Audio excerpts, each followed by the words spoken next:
नमस्कार, मैं हूं आपके साथ प्रिया सिंह सोमवंशी। बेंगलुरु में इस समय मोदी मोदी के नारों से गूंज रहा है बेंगलोर। प्रधानमंत्री ने अपना 26 किलोमीटर लंबा रोड शो भी शुरू कर दिया है। सड़क के दोनों तरफ हजारों की संख्या में लोग मोदी पर फूलों की बारिश कर रहे हैं। ये सीधी तस्वीरें आपको दिखा रहे हैं। कर्नाटक विधानसभा चुनाव के लिए प्रचार अब अपने अंतिम दौर में है। 10 मई को यहां पर वोटिंग होनी है, लेकिन उससे पहले बीजेपी ने अपनी पूरी ताकत झोंक दी है। खुद प्रधानमंत्री नरेंद्र मोदी बेंगलुरु पहुंचे हैं, जहां उनका 36 किलोमीटर लंबा रोड शो होना है। हालांकि आज का ये दौरा 26 किलोमीटर लंबा रोड शो ही आज प्रधानमंत्री करेंगे। मेरे सहयोगी टी राघवन जुड़े हुए हैं जो इस रोड शो को कवर कर रहे हैं। राघवन, जिस अंदाज में प्रधानमंत्री नरेंद्र मोदी वहां के लोगों से मिल रहे हैं, हाथ हिलाकर अभिवादन कर रहे हैं, जाहिर है कि हर लोग पीएम से अपने आप को जुड़ा हुआ महसूस करते हैं। वहां फिलहाल कितनी भीड़ आज पहुंची है, क्योंकि दावा ये कि 10 लाख लोग पहुंचेंगे? जी बिल्कुल, देखिए जहाँ स्टार्टिंग पॉइंट है सोमेश्वरा भवन, ये जेपी नगर का इलाका है, बेंगलुरु साउथ कॉन्स्टिट्यूएंसी में आता है। वहाँ से इन्होंने प्रधानमंत्री नरेंद्र मोदी ने अपना रोड शो शुरू किया। तस्वीरें हमने आपको दर्शकों को दिखाई, किस तरह से ज़बरदस्त रिस्पांस देखने को मिल रहा है। बहुत ही अहम है। अगर कर्नाटक के चुनाव की बात कर लें, नरेंद्र मोदी का ये रोड शो, फिलहाल हम जयानगर इलाके में मौजूद हैं। ये इलाका भी बहुत चैलेंजिंग है। आपको ये बता दें कि ये रूट मैप इस तरह से तैयार किया गया है जहाँ पर बीजेपी कमजोर है, फिर वहाँ पर भी वोट स्विंग किया जा सके। इसी वजह से ये पूरा रोड जो है वो 13 कॉन्स्टिट्यूएंसी प्रधानमंत्री नरेंद्र मोदी इस आज के 26 किलोमीटर के रोड शो के जरिए कवर कर रहे हैं। पहली कॉन्स्टिट्यूएंसी हमने बेंगलुरु साउथ के बारे में आपको बताया। हालांकि इसे बीजेपी का गढ़ कहा जा सकता है। डीलिमिटेशन के बाद 2008 से लगातार वहां पर बीजेपी के जो कैंडिडेट हैं एम कृष्णप्पा, वो जीत रहे हैं। और ऐसा लगता है कि प्रधानमंत्री नरेंद्र मोदी के इस रोड शो के बाद वो जीत का चौका भी लगा देंगे। दूसरी बात, उसके बाद जब वो आगे बढ़ते हुए बोम्मनहल्ली कॉन्स्टिट्यूएंसी में आएंगे, ये भी बीजेपी का एक गढ़ है। लोग भी हमारे साथ हैं, आप इंतजार कर रहे हैं प्रधानमंत्री नरेंद्र मोदी का। क्या लग रहा है आपको, इस बार बेंगलुरु में क्या होने वाला है? BJP is going to win. आपको क्या लगता है sir? What happens is city में ज़्यादा लोग बाहर जाता था वोटिंग का दिन में। दिस टाइम स्ट्रेटेजिकली वेडनेसडे को रखा है, so lot of this educated crowd will come out and vote. 50% से 70% तक वोटिंग आ गया तो BJP will win with a landslide. ये कह रहे हैं कि कास्ट जो इक्वेशन है यहाँ पर, बीजेपी बेंगलुरु की बात कर लें खासतौर पर, तो वो तो बीजेपी को फेवर नहीं करती है। बहुत वक्कलीगास वोट है यहाँ पर। तो कैसे आपको लगता है कि बीजेपी जीत जाएगी? क्या प्रधानमंत्री नरेंद्र मोदी में वो करिश्मा है कि वो वोट स्विंग कर सकते हैं? Definitely is going to help it. ये आप देखिए, यहाँ पर अगर जातीय गणित की बात कर लें सिर्फ बेंगलुरु अर्बन की, तो यहाँ पर बहुत बड़ा चंक जो है वो वोकलिगा और एससी वोट्स हैं। और यही वजह है कि बीजेपी यहाँ पर अर्बन पॉपुलेशन होने के बाद भी पिछले चुनाव की बात कर ले तो बराबरी पर रहती है। लेकिन इस बार बहुत ज़्यादा फोकस खुद प्रधानमंत्री ने ये जिम्मेदारी उठाई है। जैसा हमने आपको बताया कि 2 ऐसी कॉन्स्टिट्यूएंसी जहां फिलहाल प्रधानमंत्री नरेंद्र मोदी गुजर रहे हैं, वो तो हालांकि बीजेपी के पास है, लेकिन जहां पर हम खड़े हैं और यहां के लोग भी अब ऐसा कहने लगे हैं कि जयानगर कॉन्स्टिट्यूएंसी भी बीजेपी के पाले में आ जाएगी। जयानगर पहले बीजेपी के पास थी। विजय कुमार जो बीजेपी के बड़े नेता थे, उनका निधन हो गया है। अनंत कुमार की कॉन्स्टिट्यूएंसी थी। फिलहाल जो है तेजस्वी सूर्या बेंगलुरु साउथ से पार्लियामेंटेरियन है, वो एमपी हैं। और इस बार जो जयानगर की सीट की अगर हम पर्टिकुलर बात कर लें, जहां पर फिलहाल हम मौजूद हैं, ये सौम्या रेड्डी की सीट है जो कांग्रेस की विधायक हैं। पिछली बार सिर्फ 1700 वोटों के मार्जिन से यहां पर जीती थी। यही वजह है कि बीजेपी को ऐसा लगता है कि जो विजय कुमार जो पूर्व विधायक थे बीजेपी के, जिनका निधन हो गया, उनके जो काम है वो वापस लोगों को उनकी तरफ अट्रैक्ट कर रहे हैं। और प्रधानमंत्री नरेंद्र मोदी का रोड शो इस इलाके से गुजरना, ऐसा लगता है कि वाकई में वो गेम चेंज कर सकता है। क्योंकि बिल्कुल जी राघवन, और अमूमन ये कहा भी जाता है कि जब जब प्रधानमंत्री मैदान में उतरते हैं, वहां की जो सियासी हवा है वो अचानक से बदल जाती है। मेरे सहयोगी देवेंद्र पराशर भी जुड़े हुए हैं। देवेंद्र, 2 दिन 36 किलोमीटर का लंबा रोड शो होना है। 17 विधानसभा से होकर प्रधानमंत्री का ये रोड शो गुजरना है। कितना समीकरण में बदलाव हम अगले 1-2 दिनों में बदलाव देख सकते हैं?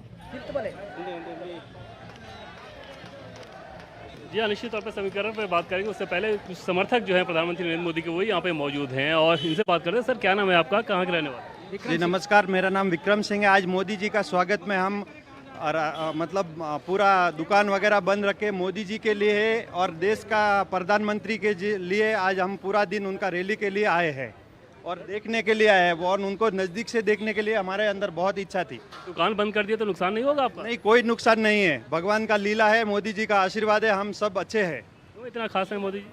हम लोग भगवान समझते सब। हमारा 9 साल का बाद एक हम लोग को अच्छा आदमी मिला है, 9 साल में दिया है। हमारा देश बहुत इम्प्रूव हो जाएंगे और हमारा कर्नाटक के लिए बहुत अच्छा मौका मिलेंगे। आप कह रहे हैं कि भगवान समझते हैं, क्यों भगवान समझते हैं? क्योंकि इतना दिन में हमारा जो यंगस्टर्स के लिए नौकरी होगा, डेवलपमेंट का होगा, इसका बारे में सोचने वाला बहुत आदमी मिला नहीं है। अभी 9 साल का बाद एक आदमी मिला है। कांग्रेस के नेता तो प्रधानमंत्री नरेंद्र मोदी पे बहुत हमला करते हैं। कांग्रेस को 70 साल में कुछ भी नहीं किया साहब। यहाँ आदमी लोग अभी भी बीपीएल कार्ड देता है, 10 केजी चावल देता है, बोलता है। इसका वही दिखा रहा है कि वो डेवलपमेंट हुआ है क्या नहीं है। राहुल गांधी, प्रियंका गांधी कहते हैं कि पीएम मोदी ने कुछ नहीं किया। वो तो ऐसे ही बोलते हैं, उनका रोटी सेकने के लिए वो ऐसे ही बोलेंगे कि मोदी जी ने कुछ नहीं किया है, बीजेपी ने कुछ नहीं किया है। जो भी किया है मोदी जी ने ही किया है, वही देश को आगे लेके जा रहे हैं। सर, आपका क्या नाम है? प्रधानमंत्री नरेंद्र मोदी का रोड शो होना कितना खास देख रहे हैं बेंगलोर के पॉलिटिक्स के लिए? ये बहुत अच्छी बात है, होना चाहिए। हम सब देखना चाहते हैं मोदी जी को। क्यों देखना चाहते? क्योंकि हम उनके पॉलिटिक्स पे, उसके डेवलपमेंट एजेंडा पे बिलीव करते हैं।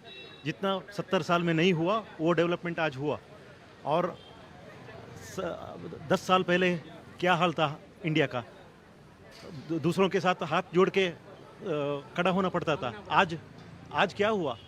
What is the change today? You see the difference between what it was before 2013 and 2022 today. And everybody is respecting us. It is only because of the credibility of Modi and nothing else. तो ये सुना आपने कि अगर जिस नेता की credibility इस प्रकार की हो, तो जैसा कि आप बात कर रही थी और सवाल पूछ रही थी कि क्या कुछ बदल जाएगा, तो आप समझ सकती हैं कि अगर सेंटीमेंट ऐसा है तो उस नेता का रोड शो हो रहा हो और 26 किलोमीटर का रोड शो हो रहा हो, 2 दिन लगातार रोड शो हो रहा हो, तो वोटर्स के लिहाज से, बीजेपी के समर्थकों के लिहाज से, प्रधानमंत्री नरेंद्र मोदी के समर्थकों के लिहाज से ये रोड शो कितना बड़ा इम्पैक्ट डालने वाला हो सकता है, उसी लिहाज से बीजेपी ने ये प्लानिंग भी की है। और जैसा कि पहले भी हम लोग बातचीत करते रहे हैं, बीजेपी की सबसे बड़ी उम्मीद, और आप एक तरह से कहें कि एकमात्र उम्मीद जो है वो प्रधानमंत्री नरेंद्र मोदी हैं कर्नाटक के इस चुनाव को लेकर। और पीएम मोदी ने पार्टी संगठन के डिमांड पर समय देकर और पूरी तरीके से आप कह सकते हैं कि अपनी ताकत को झोंक भी रखा है। और ये वो जो फैक्टर है, कांग्रेस के सामने सबसे बड़ी बाधा ये रहेगी कि प्रधानमंत्री नरेंद्र मोदी का जो करिश्मा है, इस फैक्टर को वो कैसे न्यूट्रलाइज करने की कोशिश कर सकते हैं और कैसे एंटी इनकम्बेंसी को बड़ा बना सकते हैं। फिलहाल नजरें प्रधानमंत्री नरेंद्र मोदी के रोड शो पर। रोड शो यहाँ खत्म होना है, हमारे ठीक एक पीछे मंदिर है, उस मंदिर में भी सुरक्षा के जितने तामझाम किए गए हैं। हालांकि ऑफिशियल रूट में ये चीज़, ऑफिशियल प्रोग्राम में इस बात का मेंशन नहीं है, बावजूद इसकी ऐसी उम्मीद जताई जा रही है कि शायद पीएम मोदी हो सकता है कि अंदर भी जाए। बिल्कुल। और देवेंद्र, जिस तरह से जय बजरंग बली को लेकर भी पूरा विवाद शुरू हुआ, बजरंग दल कार्यकर्ताओं में बैन लगाने से लेकर जय बजरंग बली तक ये पूरा मामला पहुंच गया। टी राघवन का रुख कर लेते हैं। राघवन, आज करीब 13 विधानसभा सीटों को प्रधानमंत्री को कवर करना है, जल्दी से वहां का समीकरण भी समझा दीजिए। 13 सीटों का समीकरण क्या रहता है और लोगों से भी बातचीत करिएगा कि प्रधानमंत्री को लेकर वो कितने उत्साहित हैं। जी बिल्कुल, देखिए पहले आपने बजरंग बली का नाम लिया और ये ऐसे फ्लैग्स जो हैं यहाँ पर बहुत ज़्यादा नज़र आ रहे हैं। पूरे रोड शो में बजरंग बली के झंडों को लेकर लोग यहाँ पर पहुँचे हैं। फिलहाल प्रधानमंत्री के रोड शो की बात कर लें तो वो बेंगलुरु साउथ कॉन्स्टिट्यूंसी जिसका जिक्र हमने थोड़ी देर पहले किया था, वहाँ से वो आगे बढ़ते हुए अब जयानगर 5th फेज़ की तरफ उनका रोड शो बढ़ रहा है। जयानगर 6th फेज़ जो है बोम्मनहल्ली कॉन्स्टिट्यूंसीज में आता है और आप यहाँ पर देखिए किस तरह से जो वोटर्स हैं, जो बेंगलुरियंस हैं, वो यहाँ पर इंतज़ार कर रहे हैं। बोम्मनहल्ली कॉन्स्टिट्यूंसी की बात कर लें तो करीब 4 लाख वोटर्स जो है वो इस कॉन्स्टिट्यूएंसीज में आते हैं। और जो सतीश रेड्डी हैं वो 4 बार के यहाँ के विधायक हैं, जो बड़े नेता हैं बीजेपी के। इसमें बहुत बड़ा जिक्र हमेशा सिल्क बोर्ड जंक्शन का होता है, आपने भी कई बार पढ़ा होगा ट्रैफिक की समस्याओं को लेकर। ये जो जंक्शन है वो बहुत चर्चा में रहता है। इस बात की जो है एक मीम यहाँ पर चलता है कि चांद पर इंसान पहले पहुँच सकता है लेकिन सिल्क बोर्ड पर पहुँचना बहुत मुश्किल होता है। इन सब चीज़ों को एड्रेस किया गया है बीजेपी के इस विधायक द्वारा। इसी वजह से ऐसा लगता है कि बोम्मनहल्ली में एक बार मोदी जी के आने के बाद वो जादू चलेगा। यहाँ पर लोग जो हैं, क्योंकि हम उस इलाके में हैं जहाँ पर लोग ज़्यादा हिंदी बात नहीं कर पाते हैं, इसीलिए हम ज़्यादातर लोगों से आपकी बात नहीं करवा पा रहे हैं, लेकिन हम कोशिश करेंगे कि जैसे जैसे हम आगे बढ़ेंगे आपसे लोगों की भी बात करवाई जाए। लेकिन फिलहाल बोम्मनहल्ली कॉन्स्टिट्यूएंसी से प्रधानमंत्री इससे पहले जो बेंगलुरु साउथ कॉन्स्टिट्यूएंसी है वो भी बीजेपी का गढ़ है, लगातार 3 बार से बीजेपी के विधायक वहां पर जीत रहे हैं, और अगली जो कॉन्स्टिट्यूएंसी है वो भी बीजेपी का गढ़ है। लेकिन उसके बाद जहां पर हम खड़े हैं जयानगर, ये एक कॉन्स्टिट्यूएंसी है जिसमें स्विंग देखने को मिलेगा ऐसा लगता है, क्योंकि जो लोग जिस तरह से यहाँ पर बड़ी तादाद में लोग इकट्ठा हुए हैं जयानगर में। पिछली बार के अगर चुनाव की बात कर लें तो हार का मार्जिन बीजेपी के कैंडिडेट के लिए बहुत कम था। इस बार कैंडिडेट बदल दिया गया है, इलाके में बहुत बढ़िया काम उन्होंने कोरोना के वक्त किया है, ऐसा यहाँ के लोग बताते हैं। इसीलिए ऐसा लगता है कि वो स्विंग जो जिसकी उम्मीद प्रधानमंत्री नरेंद्र मोदी के रोड शो से की जा रही है वो इस पर्टिकुलर कॉन्स्टिट्यूंसी में देखने को मिलेगी। कुछ ही पलों का इंतजार है जब प्रधानमंत्री की रोड शो इस जयानगर मेट्रो स्टेशन जिसके पास हम खड़े हैं यहाँ से गुजरने वाला है। बहुत ही जैसा आपने बताया कि 26 किलोमीटर के इस रोड शो में आज 13 कॉन्स्टिट्यूएंसीज जो है प्रधानमंत्री उसको टच करने वाले हैं। 8 कॉन्स्टिट्यूएंसी से उनका रोड शो गुजरेगा और उसके अलावा 5 कॉन्स्टिट्यूएंसीज ऐसी हैं जहां पर वो उसको टच करते हुए निकलेंगे। करीब 9 कॉन्स्टिट्यूएंसीज में पहले ही बीजेपी की यहां पर जीत हुई है 2018 के चुनाव में, और बाकी 5 कॉन्स्टिट्यूएंसी को के वोट को स्विंग करने का एक इरादा लेकर आज ये प्रधानमंत्री अपना रोड शो लेकर निकले हैं। बिल्कुल, लगातार राघवन हम तस्वीरें भी दिखा रहे हैं। एक बार मैं आपसे ये भी समझना चाहूंगी, एक तरफ जहां आज प्रधानमंत्री नरेंद्र मोदी ने कमान संभाली तो दूसरी तरफ आज सोनिया गांधी भी पहुंच रही हैं, उनकी भी कई जनसभाएं हैं। तो कांग्रेस ये जो पीएम मोदी का तोड़ निकालने के लिए आज सोनिया को भेज रही है, सोनिया गांधी वहां पर पहुंचेंगी, ये कितना कारगर करिश्मा साबित होगा? वहां पर लोगों का मिजाज क्या कहता है? जी देखिए, अगर परसेप्शन की बात कर लें तो कांग्रेस हमेशा से ही कह सकते हैं कि इस चुनाव में एक स्टेप आगे रही है। बहुत पहले से ही उन्होंने काम करना शुरू कर दिया था इन चुनावों को लेकर। इसलिए हमने देखा कि जो शुरुआती सर्वेस ओपिनियन पोल्स थे वो कांग्रेस को बढ़त दिखा रहे थे, लेकिन अब जैसे ही मोमेंटम बीजेपी का बना है इन आंकड़ों में बदलाव भी देखने को मिल रहा है। असलियत क्या होगी ये तो 10 तारीख को मतदान और 13 तारीख को जब मतगणना होगी तब पता लगेगा। सोनिया गांधी का हुबली में आज एक जनसभा है। हुबली बहुत महत्वपूर्ण कॉन्स्टिट्यूएंसी इस लिहाज से हो गई है क्योंकि बीजेपी के जो फॉर्मर चीफ मिनिस्टर हैं और लिंगायत के बड़े नेता माने जाते हैं जगदीश शेट्टर, उन्होंने जब बीजेपी ने उन्हें टिकट नहीं दिया तो उन्होंने बीजेपी छोड़कर कांग्रेस ज्वाइन कर ली और कांग्रेस की सीट से वो हुबली धारवाड़ से चुनाव लड़ रहे हैं। तो ऐसे में सोनिया गांधी का शेट्टर के लिए चुनाव प्रचार करना एक तरह से कांग्रेस एक बड़ा मैसेज लिंगायत कम्युनिटी को देना चाहती है जो बीजेपी का हमेशा से कर्नाटक में कोर वोट बैंक रहा है। यहाँ पर बेंगलुरु जहाँ पर हम खड़े हैं और जो साउथ कर्नाटका है, ओल्ड मैसूरू रीजन जिसे कहा जाता है, वहाँ पर इस कम्युनिटी का ज़्यादा बोलबाला नहीं है। लेकिन जिस तरह सेंट्रल और नॉर्थ कर्नाटका में बहुत बड़ी तादाद में तकरीबन 70 ऐसी सीटें हैं जहाँ पर जीत हार का फैसला ये कम्युनिटी करती है। ऐसे में कांग्रेस को लगता है कि 1989 के बाद 1989 जब वीरेंद्र पाटिल का उन्होंने अपमान कर दिया था एक तरह से राजीव गांधी ने एयरपोर्ट पर बुलाकर, उसके बाद से कम 25 सालों से ये कम्युनिटी जो है वो कांग्रेस से अलग हो गई है और एक मुश्त होकर बीजेपी को वोट करती है। यही वजह है कि बीजेपी का राइज कर्नाटक में इतने लेवल पर देखा गया है। लेकिन अब जब सोनिया गांधी भी उसी जगह पर पहुंच रही है जहां पर वो जगदीश शेट्टर के लिए वोट मांगेंगी, एक बड़ा मैसेज कांग्रेस ये देने की कोशिश कर रही है कि इस बार वो लिंगायतों का वोट चाहती है और अगर ऐसा होता है तो बिल्कुल, और ये देखना भी होगा कि ये जो भीड़ आ जाएगी वो वोटों में कितनी कन्वर्ट होती है। देवेंद्र, मैं आपके पास आना चाहूंगी, चूंकि जैसे कि अभी टी राघवन भी बता रहे थे कि लगभग 70 सीटें ऐसी हैं जहां पर लिंगायत समुदाय का अच्छा खासा प्रभाव रहता है।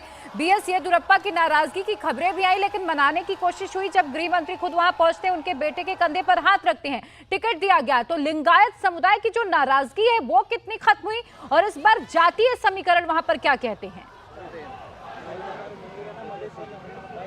देखिए, इसमें दो चीज़ें हैं। पहली बात तो ये कि येदियुरप्पा को जिस प्रकार से उन्होंने मुख्यमंत्री की कुर्सी छोड़ी और जिन हालात में छोड़ी, निश्चित तौर पे लिंगायतों के लिए वो उसे डाइजेस्ट करना आसान नहीं था। और हमने देखा कि किस प्रकार से जो लिंगायत के अलग अलग मठ हैं उन मठों के नेता ने बाकायदा बीजेपी से सवाल पूछा था एक बैठक में कि क्यों, आखिर बताइए तो सही कि क्यों हटाया गया येदियुरप्पा को। तो लिंगायतों के अंदर उस प्रकार का आकर्षण जो कि येदियुरप्पा को मुख्यमंत्री बनाने के लिए होता वो नहीं है, वो मिसिंग है, इसमें कोई दो राय नहीं। और बीजेपी के सामने सबसे बड़ी चुनौती यही रहेगी कि उस आकर्षण को बढ़ाए। ऐसा नहीं है और बीजेपी मानकर नहीं चल रही है कि जिस प्रकार से लिंगायत कांग्रेस के धूर विरोधी रहे हैं, येदियुरप्पा के नहीं रहने से वो कांग्रेस को सपोर्ट करने लगेंगे, ऐसा कोई राजनीतिक विश्लेषक नहीं मानता, ना बीजेपी के लोग ये मान रहे हैं। लेकिन अगर वो निष्क्रिय हो गए, उनके अंदर उतना उत्साह नहीं रहा वोटिंग करने को लेकर, उसका भी खामियाजा बीजेपी को भुगतना पड़ सकता है और उसको काउंटर करने के लिए प्रधानमंत्री नरेंद्र मोदी सबसे बड़ा चेहरा है। किसी भी लिंगायत के व्यक्ति से अगर आप बात करेंगे तो वो समझ में आएगा कि प्रदेश में येदियुरप्पा उनके सबसे बड़े लीडर हैं, लेकिन राष्ट्रीय स्तर पर अगर प्रधानमंत्री नरेंद्र मोदी की बात आती है तो मोदी को लेके उनके बीच एक ज़बरदस्त आकर्षण रहता है और उस आकर्षण को ही कैश कराने की कोशिश है। जिस प्रकार से प्रधानमंत्री नरेंद्र मोदी लगातार रैलियां कर रहे हैं, रोड शो कर रहे हैं और वहां पर बीजेपी ये उम्मीद कर रही है कि प्रधानमंत्री नरेंद्र मोदी के कैंपेन के बाद लिंगायत वैसे ही एग्रेसिवली बीजेपी को वोट करेंगे जैसा कि पहले करते रहे हैं। इसके अलावा केंद्र सरकार की योजनाएं या फिर राज्य सरकार की योजनाएं या फिर इनका एक नया जो सोशल इंजीनियरिंग कह सकती हैं कि जिस प्रकार से SC ST रिजर्वेशन को लेकर जो कार्ड खेला गया, इन सब के सहारे भी पार्टी उम्मीद कर रही है कि वैसा वोट बैंक जो कि बीजेपी का ट्रेडिशनल वोटर नहीं रहा है वहाँ भी सेंधमारी कर ली जाएगी और उसके सहारे जीत हासिल की जा सकती है। लेकिन ये एक डिफ़िकल्ट टास्क है, इसमें कोई दो राय नहीं और ये समझा भी जा सकता है बीजेपी के बड़े नेताओं ने जिस प्रकार से अपनी ताकत झोंकी है। लेकिन अगर असल फैक्टर की बात करें बीजेपी के लिहाज से, उसमें 3 चीज़ें ही हैं। बाकी तमाम नेता प्रचार करेंगे, सब लोग लगे रहते हैं, संगठन के लिहाज से वो ज़रूरी भी होता है। लेकिन अगर एक्स फैक्टर की बात करें तो प्रधानमंत्री नरेंद्र मोदी नंबर 1, येदियुरप्पा और बजरंग बली, ये 3 फैक्टर ऐसे हैं जिसके सहारे बीजेपी इस चुनाव को और एंटी इनकम्बेंसी फैक्टर को काउंटर करने की कोशिश करेगी। और हालांकि आप देखें तो आमतौर पे कांग्रेस की तरफ से कहा जाता है कि बीजेपी ये नहीं बता रही है कि उसने क्या किया या क्या करने वाली है, जबकि आज भी आप देखें तो रोड शो से ठीक पहले प्रधानमंत्री नरेंद्र मोदी ने जो ट्वीट किया, उस ट्वीट में स्पेसिफिकली बताया कि बेंगलुरु के लिए केंद्र की सरकार हो या राज्य की सरकार हो, क्या क्या काम किया गया है, ये ऑन रिकॉर्ड रख के उन्होंने इस रोड शो की शुरुआत की है। तो इसमें कोई दो राय नहीं कि जब भी बीजेपी के नेता सामने आते हैं तो वो ये बताते हैं कि केंद्र की सरकार और राज्य की सरकार जो कि डबल इंजन का नैरेटिव दिया जाता है, उसके होने से कर्नाटकों को क्या फ़ायदा हुआ है। लेकिन इसमें भी कोई दो राय नहीं कि जब चुनाव का समय होता है तो इमोशनल इश्यूज बहुत ज़्यादा चटक रंग में सामने आते हैं और बजरंग और देवेंद्र ये इसलिए भी फिर साबित भी हो जाता है कि प्रधानमंत्री कहते हैं कि वोट दो तो जय बजरंग बली का नारा लगा के वोट जरूर डालो। टी राघवन और देवेंद्र आप दोनों बने रहिएगा। इंडिया टीवी हर वक्त हर जगह डाउनलोड करने के लिए सर्च करें India TV news Google play store या ऐप स्टोर पर।